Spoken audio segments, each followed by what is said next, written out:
72 గంటల నిరాహార దీక్ష పోస్టర్ను విడుదల చేసిన కల్వకుంట్ల కవిత బీసీలకు 42% రిజర్వేషన్లు సాధించే వరకు విశ్రమించేది లేదని వెల్లడి. సింగపూర్ పర్యటనలో 4వ రోజు సీఎం చంద్రబాబు వరుస భేటీలు. టెమసెక్ హోల్డింగ్స్ వంటి సంస్థల ప్రతినిధులతో ముఖ్యమంత్రి వేరువేరుగా సమావేశం.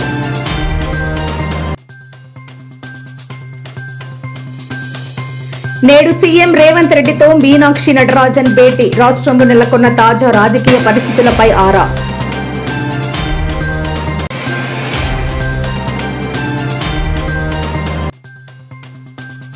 బసవతారకం క్యాన్సర్ ఆసుపత్రి పేరిట ఫేక్ ప్రకటనలు. స్పందించిన హిందూపురం ఎమ్మెల్యే బాలకృష్ణ.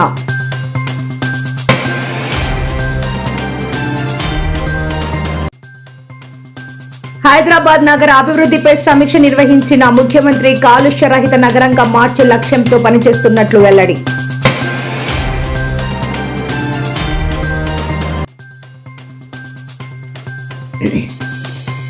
ఏపీ మాజీ సీఎం వైఎస్ జగన్ సంచలన ప్రకటన. కూటమి ప్రభుత్వ కక్ష సాధింపు చర్యలపై ప్రత్యేక యాప్ తీసుకొనిస్తున్నట్లు వెల్లడి.